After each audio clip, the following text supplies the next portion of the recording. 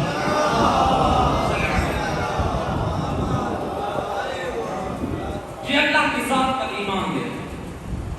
آگ طرف جانے لگی، پڑھا بسم اللہ الرحمن الرحیم، آگ گلزار ہو گئی۔ جو آگ ابراہیم کے لیے گلزار ہوئی، وہ بنت نمرود کے لیے گلزار۔ اب جب اس کی بیٹی باہر آئی، کہتی ہے اے لوگو، یہ میرا باپ جھوٹا ہے، یہ رب نہیں ہے، رب اگر ہے تو ابراہیم کا رب ہے، ابراہیم کا رب ہے۔ نمرود نے جلاد کو حکم دیا اے جلاد، اگرچہ یہ میری بیٹی ہے، اس کے بدن پر کوڑے مار۔ جب وہ آگے بڑھ کر کوڑے مارنے لگا، اللہ کی طرف سے آواز آئی اے جبرائیل، ہے تو میرے دشمن کی بیٹی، لیکن مجھ پر ایمان لانے کے بعد مجھے رحمان اور رحیم کہہ رہی ہے، بھلا یہ کیسے ہو سکتا ہے؟ میں اس کو دشمنوں میں چھوڑ دوں، میں اسے دشمنوں میں چھوڑ دوں؟ جبرائیل امین نے چوتھے آسمان جہاں حضرت آسیہ تھی، وہاں پر اس بیوی کو بھی پہنچا دیا۔ گویا بسم اللہ کی برکت سے بنت نمرود کو ہدایت و نجات ملی، اور ابراہیم نبی کے لیے آگ گلزار بنا۔ یہ بسم اللہ کی برکت ہے، اپنی زندگی میں شامل کریں بسم اللہ۔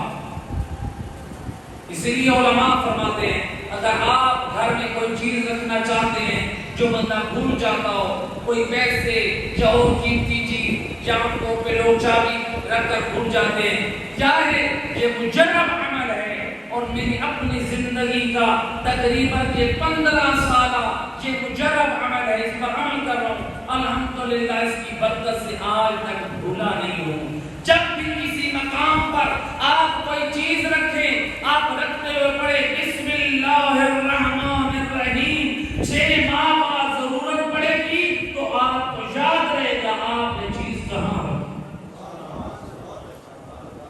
یہ بسم اللہ کی برکت۔ پہلا عمل کون سا ہے؟ بسم اللہ الرحمن دوسرا اللہ کے رسول فرماتے ہیں اے ابلیس، اے شیطان، دوسرا عمل کون سا ہے جو میری امت کا عمل صالح تیری کمر توڑ دیتا ہے؟ کہتے ہیں یا نبی اللہ، جب وہ کوئی کام کرنے لگتے ہیں اور کہتے ہیں انشاءاللہ تو میری کمر ٹوٹ جاتی ہے۔ کہ صرف سننا نہیں ہے، آج سے عمل کرنا ہے۔ کیا کہنا ہے؟ جب بھی کسی سے ملاقات کریں کیا کہیں؟ انشاءاللہ۔ اللہ قرآن میں فرماتا ہے وَلَا تَقُولَنَّ لِشَيْءٍ إِنِّي فَاعِلٌ ذَلِكَ غَدًا، خبردار یہ نہ کہو کہ کل میں یہ کام کروں گا، بلکہ یہ کہو إِلَّا إِن يَشَاءَ اللَّهُ، اللہ نے چاہا تو میں یہ کام ضرور کروں گا۔ انشاءاللہ کہو، کیا کہو؟ بعض لوگ ہوتے ہیں جب کسی سے وعدہ کرتے ہیں کہتے ہیں انشاءاللہ، اور پھر کہتے ہیں آپ کیوں نہیں آئے؟ کہتے ہیں میں نے وعدہ تھوڑے کیا تھا، میں نے تو کہا تھا انشاءاللہ۔ ایسے بھی نہیں، لوگ کہتے کہ نہیں۔ اللہ نے سورہ بقرہ میں یہودیوں کی مذمت کی ہے، وہ قرآن کی آیات کا مذاق اڑاتے تھے، اور میرا دوست قرآن کی یہ آیت جو کہہ رہی ہے کہ انشاءاللہ کہہ کر اس کا مذاق نہ اڑا، بلکہ اس کی عظمت کو اپنے عمل سے ثابت کر۔ ہم وعدہ خلافی کرتے ہیں اور کہیں میں نے کہا تھا انشاءاللہ، انشاءاللہ یعنی جو آپ کہہ رہے ہیں اللہ نے چاہا، یعنی اگر کوئی عذر شرعی نہ آیا تو میں ضرور آؤں گا۔ یہ ہوتا ہے مثال کے طور پہ آپ نے کسی کے پاس جانا ہے، لیکن آپ اس طرح مسائل میں گرے، آپ کا بچہ، آپ کی بیوی یا گھر کا کوئی فرد ہاسپٹل میں، یا آپ سخت مریض ہو گئے، یا آپ کوئی اور مشکل، یہ شرعی مجبوری ہو، ورنہ عام حالات میں بندہ انشاءاللہ کہہ کے وعدہ خلافیاں کرے، یہ خود گناہ نہیں کبیرہ میں سے۔ صلوات پڑھ کے محمد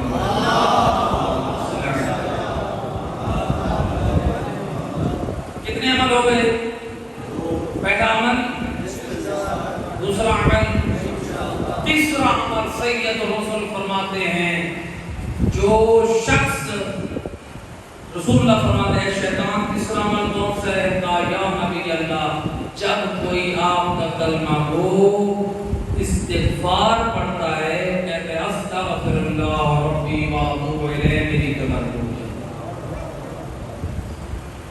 استغفار، اس سے شیطان کی کمر ٹوٹ جاتی ہے۔ امام علی فرماتے ہیں، او علی حیدر کرام کے چاہنے والوں، امام فرماتے ہیں اگر چاہتے ہو تمہارے گناہ بخشے جائیں اور تمہاری روزی بڑھ جائے تو کثرت سے استغفار کیا۔ استغفر اللہ ربی واتوب الیہ، روایت ہے رسول اللہ روزانہ 100 مرتبہ پڑھتے تھے استغفر اللہ ربی واتوب الیہ۔ کتنی مرتبہ؟ ہم سب کا عقیدہ ہے نبی معصوم ہوتا ہے، ایسے امام کیا ہوتے ہیں؟ معصوم ہوتے، معصوم سے تو گناہ ہوتا نہیں، پھر یہ استغفار کیوں کرتے تھے؟ پھر جب نبی اور امام گناہگار نہیں ہیں تو استغفار کیوں کرتے ہیں؟ جو آج بعض لوگ اعتراض کرتے ہیں ہم نہیں مانتے، یہ دعائے کمیل علی ابن ابی طالب کی دعاؤں میں سے ہے، یہ تو مشتمل ہے استغفار پر۔ ہم نے کب کہا یا نعوذ باللہ علی گناہ کرتے تھے؟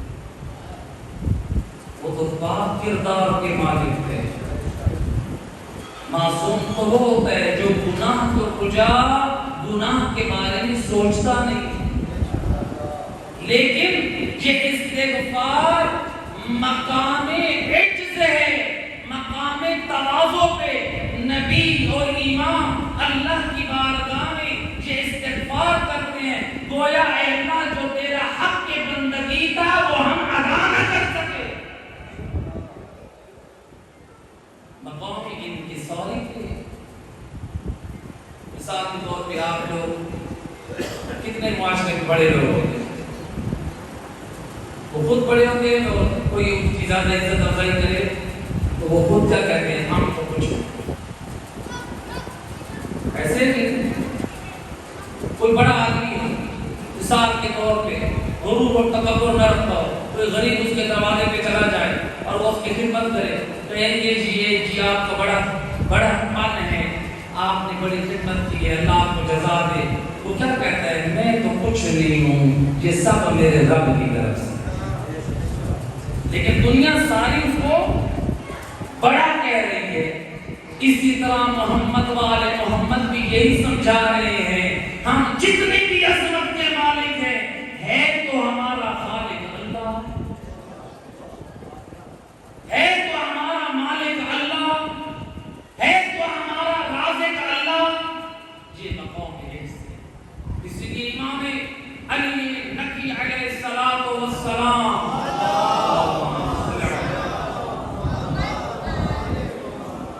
علماء حق کی سیرت و سلامتی کے لیے بآواز بلند صلوات.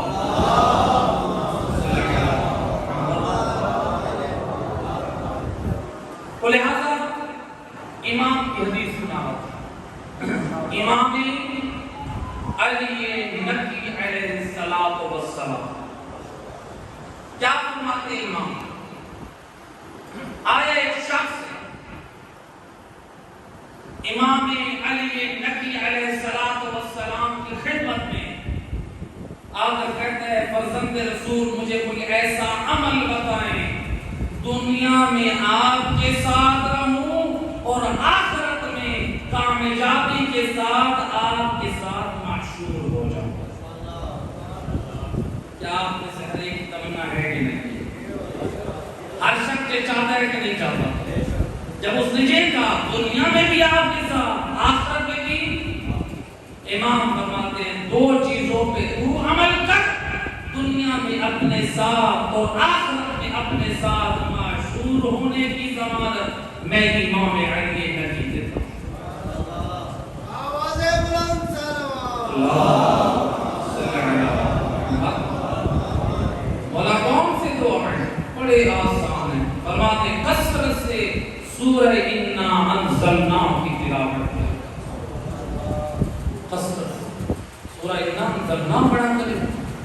فارغ وقت میں فضول باتوں سے بہتر ہے انسان یہ سورت پڑھتا ہے. دوسرا امام فرماتے ہیں زبان پر استغفار کو جاری رکھے. استغفار کتنی اہمیت؟ امام دو کام, استغفار اور سورہ قدر کی تلاوت دنیا اور آخرت میں ہمارے ساتھ. کتنی چیزیں ہو گئی؟ 3 چیزیں. پہلی چیز بسم اللہ الرحمن الرحیم, دوسری چیز جی انشاءاللہ کہنا, تیسری چیز استغفر اللہ ربی واتوب الیہ. چوتھی چیز کیا ہے؟ رسول فرماتے ہیں شیطان بتا چوتھی چیز کیا ہے؟ کہتے ہیں یا رسول اللہ جو آپ اور آپ کی ذات پر صلوات بھیجے وہ میری کمر توڑ دے.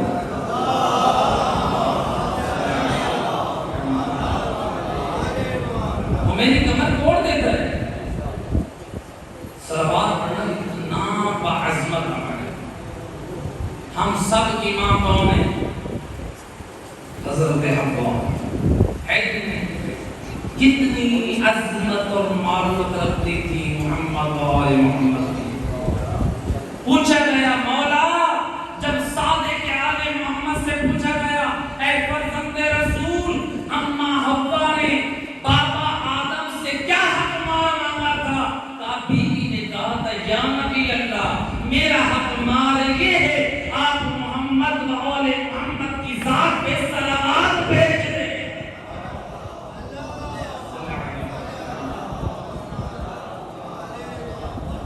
سبحان اللہ. جب حق مار درود تھا اللہ نے اتنی برکت رکھی قیامت تک تمام لوگ ذریت آدم کہلائے.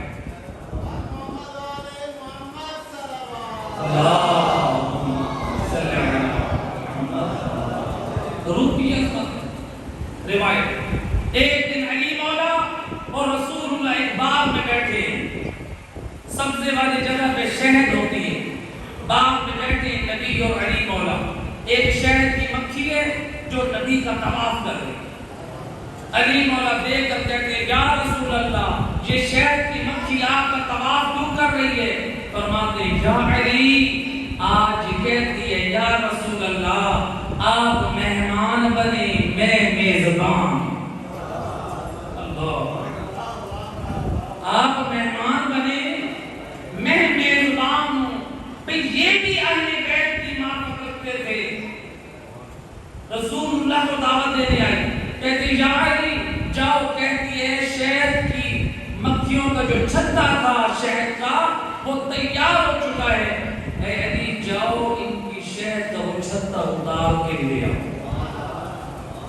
اب روایت شہد کی مکھی ذرا چوڑا ہو کے چل رہی ہے اور ساتھ میں علی حیدر کرار کا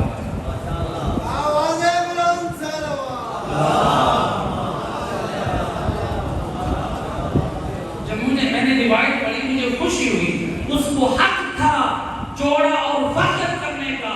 جب دنیا والوں کے سامنے کوئی ایم آ جائے تو وہ چوڑے ہو جاتے ہیں، لیکن یہ تو وہ ہستی ہے جو اللہ کی طرف سے بنایا ہوا وزیر ہے،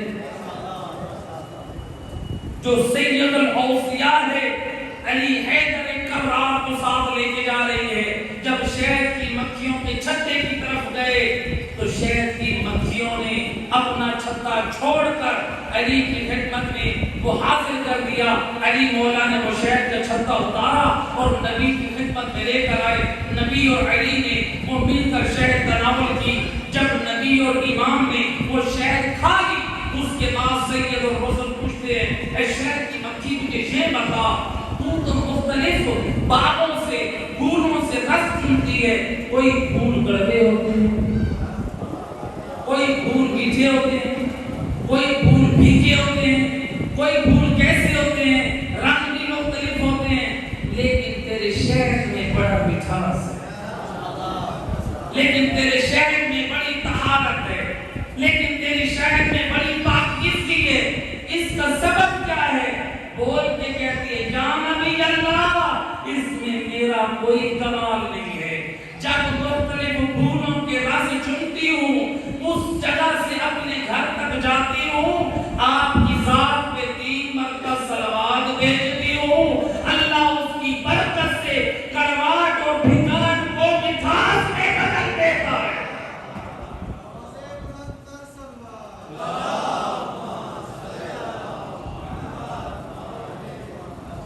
اب میرا سوال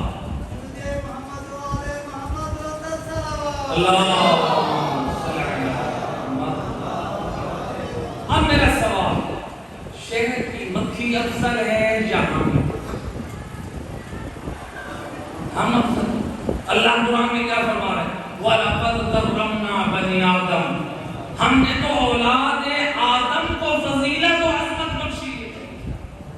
تمام مخلوقات سے کون افضل ہے؟ انسان افضل ہے۔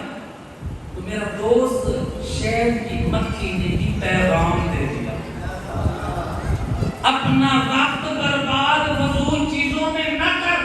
اگر شہد کی مکھی محمد و آل محمد کی ذات میں صلوات بھیجے تو اس کے تلخ اور کڑوے اور پھیکے رس میں مٹھاس آ سکتا ہے، اور جس کے دل میں نور ولایت آل محمد ہو، اس کی زبان پر صلوات ہو، اللہ جانے زندگی کی کتنی تلخیاں مٹھاس میں بدل جائیں۔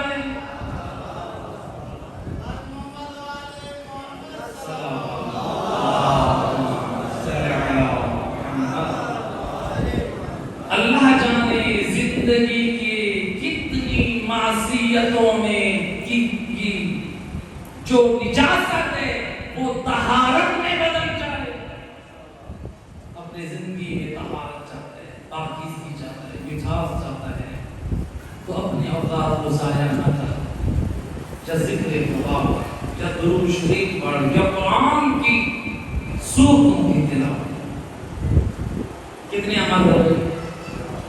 پہلا عمل، دوسرا عمل، تیسرا عمل، چوتھا عمل صلی اللہ محمد، پانچواں عمل رسول اللہ فرماتے ہیں شیطان بتا تیری دولت توڑنے والا کون سا ہے؟ کہتے ہیں یا نبی اللہ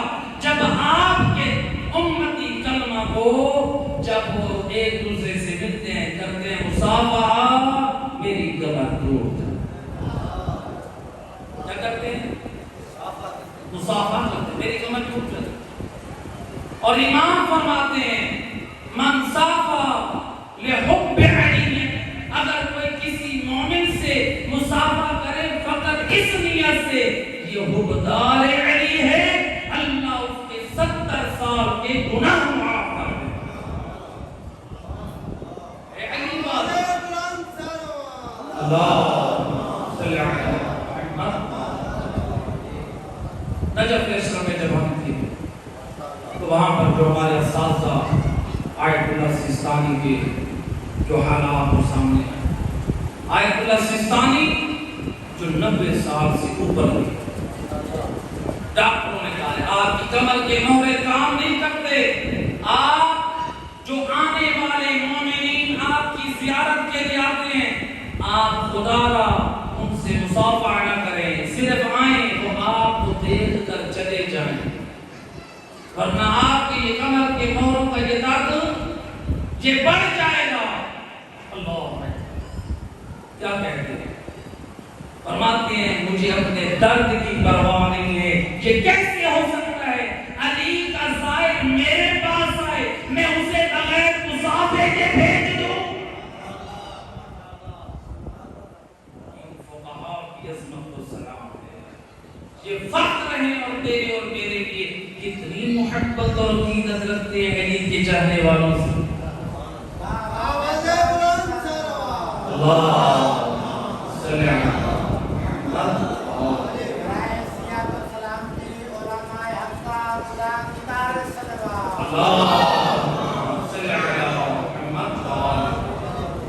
آخری سید رسول فرماتے ہیں شیطان بتا چھٹا عمل کون سا جس سے تیری کمر ٹوٹتی ہے کہتے جام علی جلدہ چھٹا عمل صالح جس سے میری کمر ٹوٹتی ہے جب آپ کے دو چاہنے والے ملتے ہیں تو پہلے کہتے ہیں السلام علیکم ورحمۃ اللہ کیا کہتے ہیں السلام ابھی آپ لوگوں نے حدیث کے ساتھ سنی سنتے رہتے ہیں کہ محفلوں میں پڑھتے نہیں پڑھتے ہیں کبھی اپنے علماء کو کہا کریں حدیث کے ساتھ کا ترجمہ سنا پتہ تو چلے حدیث کے سامنے ہے کیا پنجتن پاک جب ایک دوسرے سے ملاقات کرتے ہیں حدیث کے سامنے تو کیا کہتے ہیں پہلے السلام علیکم گویا معلوم ہوا حدیث کسان نے سمجھایا کہ پنجتن پاک کے نزدیک سلام سے بڑھ کر کوئی اور طریقہ نہیں ہے میرے اور تیرے بنائے ہوئے بڑے طریقے ہیں آل محمد کی نگاہ میں جو لائق تعظیم ہے وہ فقط ایک طریقہ ہے اور اس کا نام کیا ہے السلام علیکم قرآن بھی تو پڑھتے ہیں اللہ قرآن میں کیا فرماتا ہے جنتی جب ملاقات کریں گے نا جب وہ ملائکہ انہیں کہیں گے جب جنتی ایک دوسرے کو کیا کہیں گے سلام علیکم جنتی لوگ ایک دوسرے پر سلام کریں گے یا فرشتے جنتیوں پہ سلام کریں گے گویا معلوم ہوا قرآن اور پنجتن پاک کے کردار نے بتایا آداب میں جو بہترین طریقہ ہے وہ ہے السلام علیکم اس سے کوئی اور طریقہ حاصل نہیں ہے مولا علی کیا فرماتے امام علی ابن ابی طالب علیہ السلام امام فرماتے ہیں جو بندہ سلام کرتا ہے امام فرماتے ہیں سلام کی 70 نیکی کتنی نیکی ہیں امام فرماتے ہیں سلام کرنے والے کو 69 نیکیوں کا ثواب ملتا ہے 69 نیکی اور جواب دینے والے کو ایک نیکی کا ثواب ملتا ہے سلام کرنا کیا ہے مستحب سلام کرنا کیا ہے مستحب ہوتا ہے جو واجب نہیں اگر کریں گے تو ثواب ہے سلام مستحب ہے، جواب دینا کیا ہے؟ واجب ہے۔ بھئی واجب کا ثواب کم کیوں؟ مستحب کا ثواب زیادہ کیوں؟ جواب ملا مستحب کا ثواب اس لیے زیادہ ہے کیونکہ جو سلام کرنے والا ہے وہ اپنی میں کو ختم کرتا ہے، اور جو جواب دیتا ہے وہ تو واجب ہے، وہ میں کو ختم نہیں کر رہا۔ اگر جواب نہ دے گا تو گناہگار ٹھہرے گا، جو ابتدا کر رہا ہے وہ گناہگار نہیں ہے، وہ میں کو ختم کر کے سنت نبوی پہ عمل کر رہا ہے۔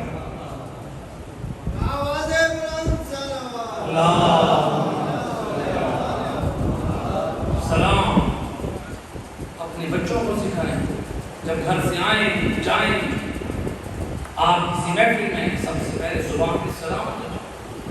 آخری روایتوں میں مسائل سید الرسول کے اخلاق میں تھا، چھوٹے بچے کو بھی دیکھتے تو کہتے السلام علیکم۔ رسول نے یہ زیادہ دین اپنے کردار سے ملا۔ روایت میں ایک دن سید الرسول مدینے کی گلیوں اور کوچوں میں آ رہے ہیں، ساتھ میں اصحاب ہیں۔ ایک چوک میں، ایک محلے کا چوک ہے، اس چوک میں کچھ بچے کھیل رہے ہیں۔ ان بچوں میں سے ایک بچہ رسول کے اخلاق سے واقف ہے، رسول سلام نے پہل کر۔ یہ ماں باپ کی تربیت ہوتی ہے۔ بچہ کیا کیا بچے نے؟ رسول سامنے سے آ رہے ہیں اپنے اصحاب کے ساتھ، بچے یہاں کھیل رہے ہیں۔ بچے نے نبی کو دیکھا، ساتھ والی گلی میں چھپ گیا۔ کیوں؟ نبی آئیں گے، آج پہلے میں سلام کروں، قربان جاؤں۔ یہ ماں باپ کی تربیت کا اثر ہے۔ جب رسول اللہ قریب آئے، بچہ بھاگتا ہوا گلی سے باہر آ کے کہتا ہے السلام علیکم یا نبی اللہ، اللہ کا نبی میرا آپ پہ سلام۔ جب اس بچے نے جب سلام کیا، نبی کا کلیجہ ٹھنڈا پڑ گیا۔ رحمت للعالمین نے اپنے ہاتھوں میں اس کے سر پہ رکھا۔ بعض روایتوں میں ملتا ہے نبی اسی ریت کی تھیلی پہ بیٹھے اس بچے کو اپنی گود میں بٹھا لیا۔ اب جب اور بچوں نے دیکھا نبی اس بچے کے ساتھ ہیں، اصحاب ٹھہرے ہیں، وہ جو بچے کھیل رہے تھے وہ بھی دوڑتے، کوئی آ کے کہتے السلام علیکم یا رسول اللہ، السلام علیکم یا حبیب اللہ۔ ان بچوں کی آواز گھروں میں پہنچی۔ 1400 سال پہلے کا زمانہ، مدینہ شہر ہے، چھوٹی چھوٹی دیواریں ہیں، لوگوں کے گھروں میں بچوں کی آواز پہنچی کہ یہ نبی کو سلام کر رہے ہیں۔ محلے والے سمجھ گئے آج رحمت للعالمین ہمارے محلے میں آ چکی ہے۔ لوگ مرد و زن ان گلی اور کوچوں میں جمع ہونے لگے۔ جب لوگوں کا رش ہو گیا، سید الرسول نے اس بچے کی طرف دیکھ کے فرمایا اے بچے مجھے یہ بتا تیری نگاہ میں رتبہ اللہ کا بلند ہے یا مصطفیٰ؟ کہتا ہے بے ابی انت و امی، میرے ماں باپ آپ کے قربان، پہلے ذات الہی ہے پھر ذات مصطفیٰ۔ رسول کا کلیجہ ٹھنڈا ہو گیا کہ وہ اللہ کی معرفت کرتے ہیں۔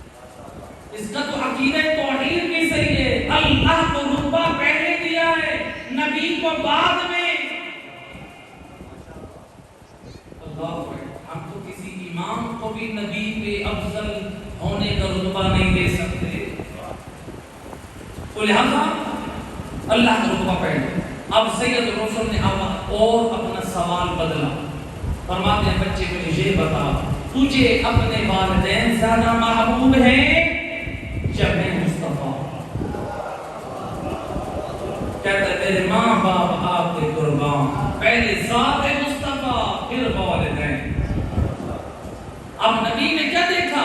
اس کے دامن میں اخلاق بھی ہے جو پہلے سلام کرتا، اس کا عقیدہ بھی صحیح ہے جو توحید اور نبوت کی تعظیم کر رہا ہے، والدین کا بھی احترام کر رہا ہے۔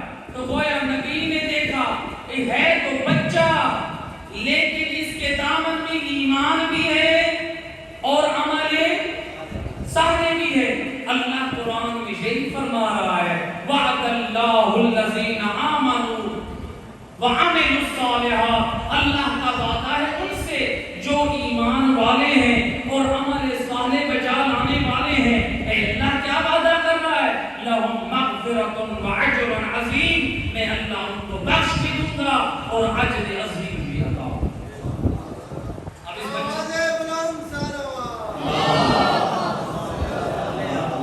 اب اس بچے کے دامن میں دو چیز، ایمان بھی ہے، عمل صالح بھی ہے. جب رسول نے یہ دیکھا نا، رسول نے یہ نہیں دیکھا یہ بچہ ہے، رسول نے دیکھا ایمان اور عمل صالح ہے. لوگوں کی طرف دیکھ کے فرماتے ایھا الناس کونوا مثل ھذا الصبی. اے لوگوں اس بچے کی مانند بن جاؤ. کس کی مانند بن جاؤ؟ تاریخ کہتی ہے کہ کوئی عام بچہ نہ تھا، اس بچے کا نام تھا حبیب ابن مظاہر. ایک صلوات پڑھتے ہیں محمد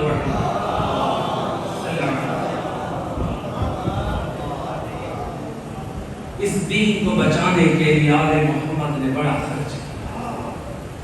اجرکم علی اللہ عزت.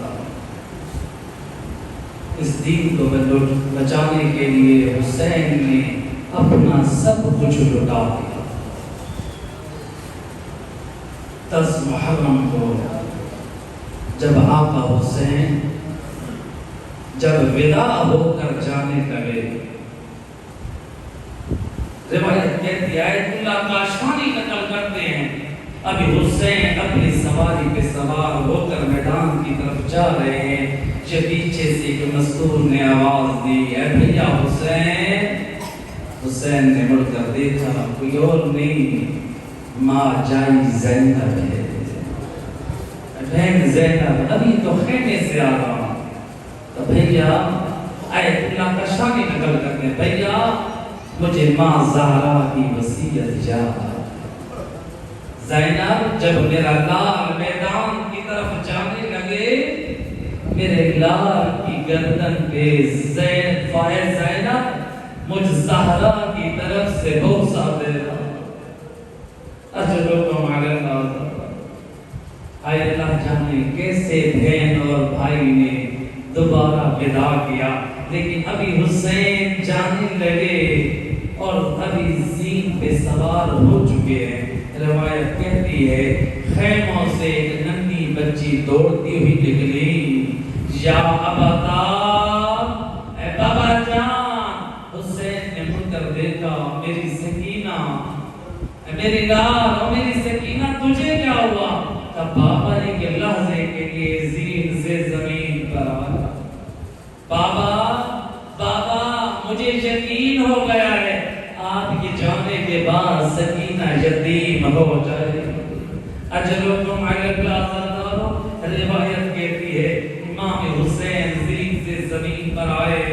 امام نے اپنی گود میں جناب سکینہ کو بٹھایا. کبھی سر پہ ہاتھ پھیرتے ہیں تو کبھی آپ بوسے دیتے ہیں اور ننھی سکینہ رو کر کہتی ہے بابا مجھ سے تو ایسے پیار کر رہے ہیں جیسے یتیموں کے ساتھ. میں عرض کروں گا آقا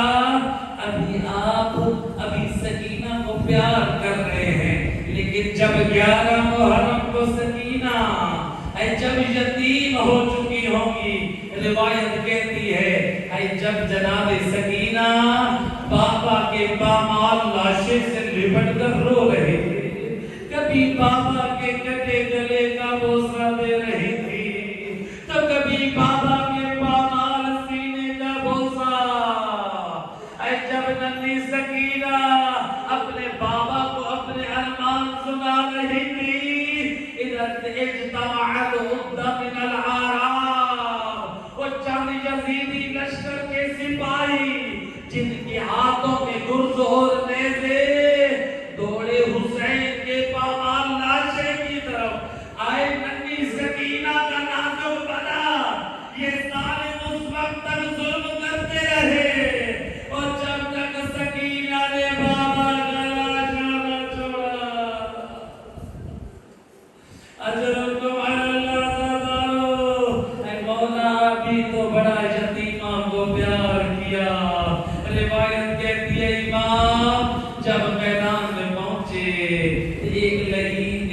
ایسا پتھر مارا جو حسین مظلوم کی پیشانی پہ لگا، یا خون کا فوارہ جاری ہوا۔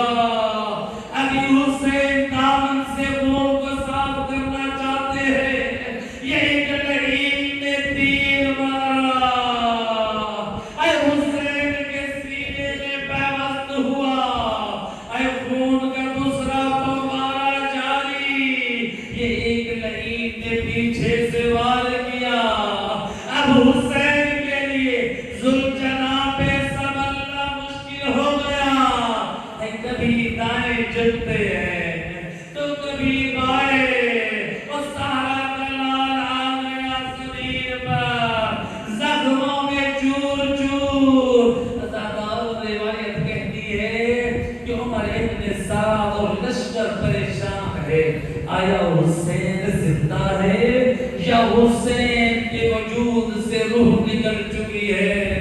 لیکن یہ عمر ابن سعد مزاج حسینی سے واقف تھا، اپنے لشکر کو کہتے ہیں گھبراؤ نہیں، تم اپنے گھوڑوں کا رخ علی و بطول کی بیٹی کے خیموں کی طرف کرو، اگر حسین زندہ ہوگا تو جواب کے لیے کھڑا ہو جائے گا۔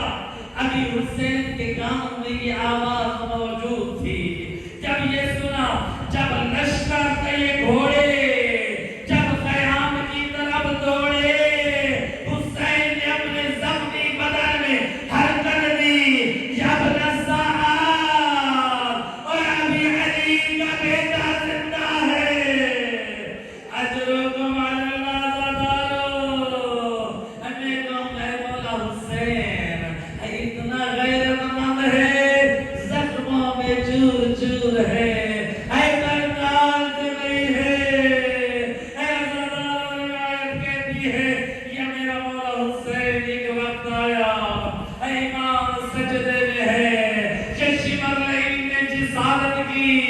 روایت کہتی ہے وَجَلَسَ الشِّمْرَ عَلَى صَدْرِ الْحُسَيْنِ، وَالشِّمْرَ لَعِن جھوٹوں سویر اور سینہ حسین پر چڑھ بیٹھا، وقت اتنی جسارت نہ کی، ہے آج قرآن پر شمر بیٹھا ہے۔